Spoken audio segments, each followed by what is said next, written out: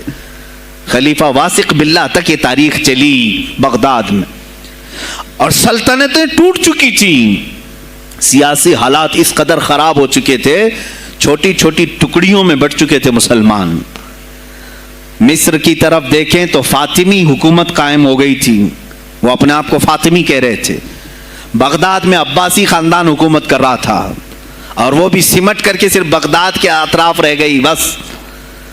پھر ترکی کی طرف دیکھیں تو سلجوکی خاندان تھا، ایک ایک ٹکڑا حکومت کر رہا تھا، اور یہی آپس میں دست بگریباں تھے، ایک دوسرے سے لڑ رہے تھے۔ اور پھر پلس اس پر ایسا کہ بازنطینی جو عیسائی تھے، صلیبی تھے، ان سلطنتوں کو آپس میں لڑا کر کے اس قدر شدت پیدا کر چکے تھے کہ بغداد والا مصر نہیں جا سکے، مصر والا ترکی نہ آ سکے۔ پھر ادھر بخارا، سمرقند، نیشاپور، یہ جو رشیا میں ہیں آج، ازبکستان وغیرہ میں، یہاں الگ ایک سلطنت قائم تھی، اور ہند میں الگ کفرستان تھا۔ سب جگہ الگ الگ حالات تھے، اور مسلمانوں کے لیے اس زمانے میں ایسے حالات ہو گئے جیسے لاک ڈاؤن ابھی کا سیم۔ میں آپ کو بتا دوں سچویشن، لاک ڈاؤن میں کیا ہوا تھا معلوم ہے؟ یہ ہمارے طلبہ دیکھیں 8 مہینے سے بیٹھے ہوئے ہیں، مدارس میں نہیں گئے، حفظ قرآن کر رہے تھے، عالم دین بن رہے تھے، مدرسے بند ہیں نا، گھروں میں بیٹھے کچھ تو آوارہ گردی کر رہے ہیں۔ اسی طرح کالج کے بچے بھی، اسکول کے بچے بھی، سب چھوٹے ہوئے ہیں لاک ڈاؤن کی وجہ سے۔ سیم یہی سچویشن اس زمانے میں ہوئی۔ بغداد علمی مرکز تھا، کوفہ اور بصرہ علم کے مرکز تھے۔ آپسی رنجشوں کی وجہ سے بادشاہوں کی طلبہ ایک جگہ سے دوسری جگہ کا سفر نہیں کر سکتے تھے، بغداد کے سارے مدرسے بند پڑے ہوئے تھے، کیونکہ طلبہ آ نہیں سکتے۔ کہاں سے آئے تم؟ مصر سے آئے، واپس جاؤ، اس سلطنت میں کیا کر رہے ہو؟ اس طرح کی سختیاں، یہاں تک کہ یہی زمانہ ہے جب حسن بن صباح نام کا ایک ایسا منافق جس نے اس زمانے کے بادشاہوں کو خرید لیا اور کچھ لوگوں کو نشے کا خوگر بنایا. حشیشین وغیرہ آپ نے سنا ہو, صلاح الدین ایوبی کا زمانہ ہے یہ. غوث پاک سے صرف 4 سال بعد صلاح الدین ایوبی آئے, صرف 4 سال بعد.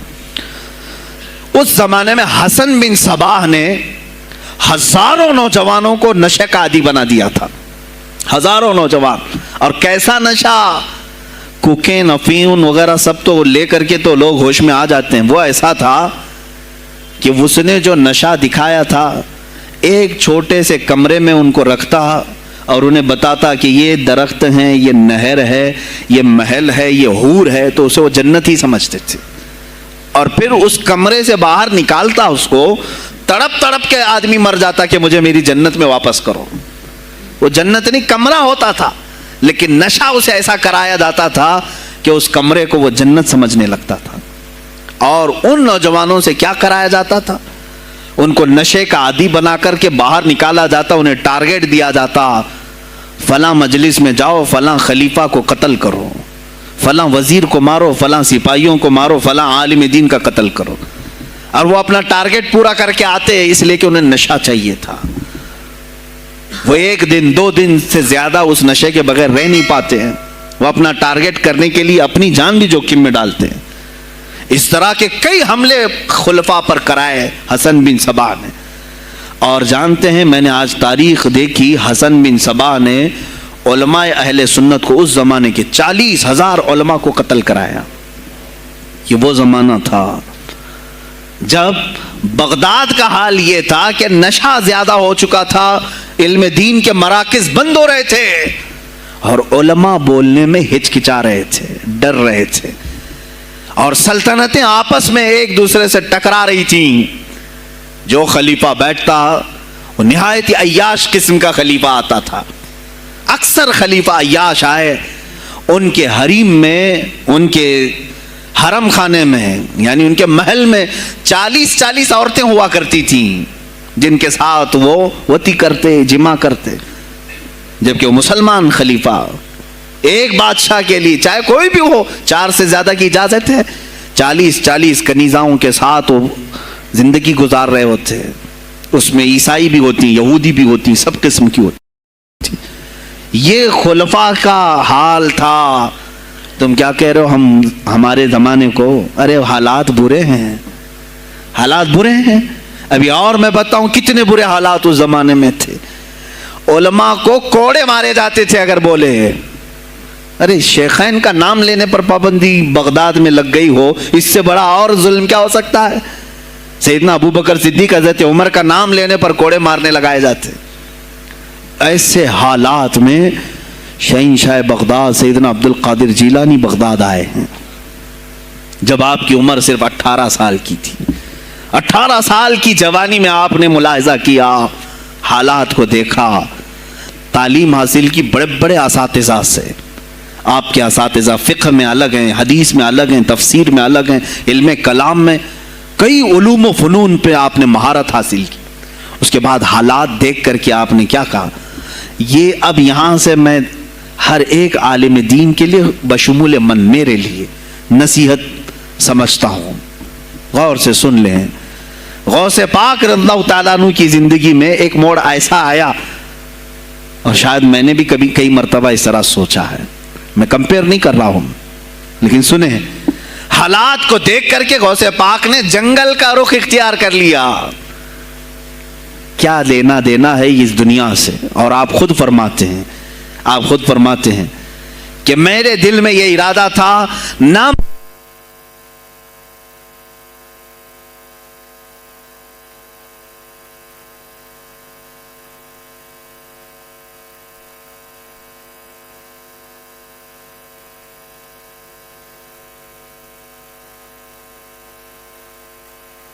ہیں, میرا ارادہ ہوا جنگل میں ایسی جگہ رہوں کہ نہ مجھے مخلوق دیکھے اور نہ میں مخلوق کو دیکھوں, عبادت میں ایسے مصروف ہو جاؤں. جنگلوں میں آپ عبادت کرتے رہے, لیکن فرماتے ہیں مجھے غیب سے آواز آئی اللہ رب العزت کی طرف سے, کہا اے بندے قادر، آپ کا نام ہی عبد القادر ہے، اے قادر کے بندے، تجھے اللہ نے جنگلوں کے لیے نہیں بنایا، امت مصطفیٰ کی رہنمائی کر، خلق خدا تجھ سے نفع حاصل کرے، واپس آ جا۔ غوث پاک فرماتے ہیں میرا ارادہ تو تھا کہ میں اپنی زندگی اللہ کی یاد میں فنا کر دوں، لیکن میں شہر صرف اس لیے واپس آیا کہ جنگل میں صرف میری اصلاح ہو سکتی ہے، شہر میں پوری امت کی اصلاح ہو سکتی ہے۔ علماء کے لیے یہی آج نصیحت ہے، تم چاہے تو گدی نشین بن جاؤ، سجادہ نشین بن جاؤ، جھولی نشین بن جاؤ، جنگل نشین بن جاؤ، ہو سکتا ہے تمہارے اپنے فائدے کے لیے تم سوچ سکتے ہو۔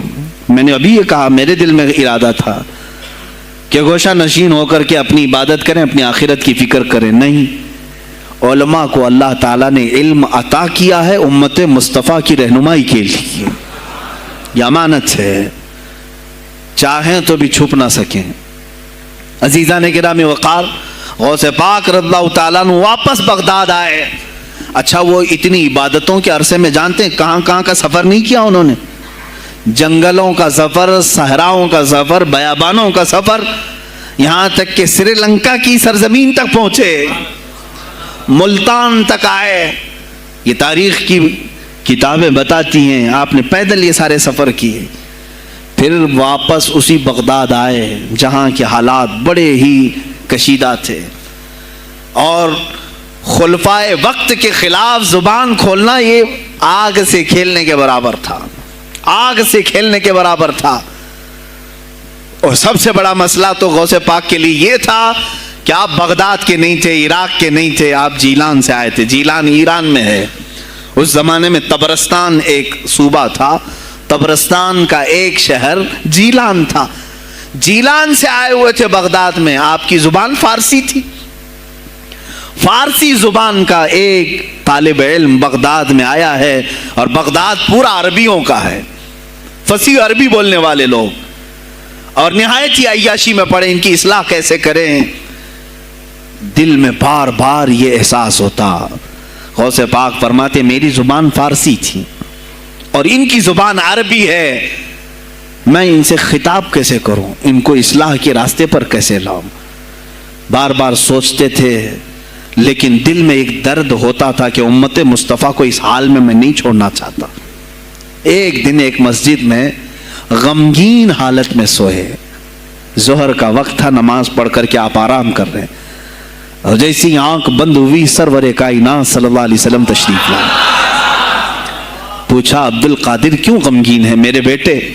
کہا کہ یا رسول اللہ صلی اللہ علیہ وسلم زبان میری عجمی ہے، فارسی، میں عربیوں کے بیچ بیٹھا ہوں، اصلاح کرنے کی کوشش کرتا ہوں، لیکن مجھے یہ عجمی سمجھیں گے۔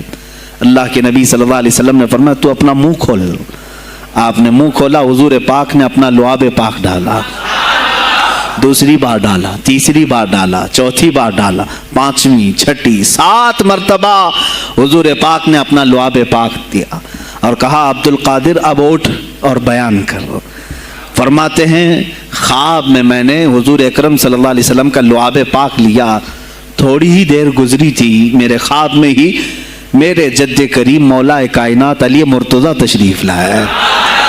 کہا پھر وہی سوال کیا عبد القادر کیوں نہیں بیان کرتے؟ کہا میں فارسی النسل، فارسی ہوں اور عربیوں کے بیچ میں ہوں۔ انہوں نے کہا تو اپنا منہ کھول۔ باب العلم، باب مدینۃ العلم، علی کرم اللہ وجہہ الکریم اپنا لعاب پاک ڈالتے ہیں، 1 بار، 2 بار، 3 بار، 4 بار، 5 بار، 6 بار، بس کیا۔ غوث پاک نے کہا نانا جان نے مجھے 7 مرتبہ پلایا، آپ نے 6 مرتبہ۔ علی کرم اللہ وجہہ الکریم فرماتے ہیں میں برابری تو نہیں کر سکتا، وہ رسول کائنات ہیں۔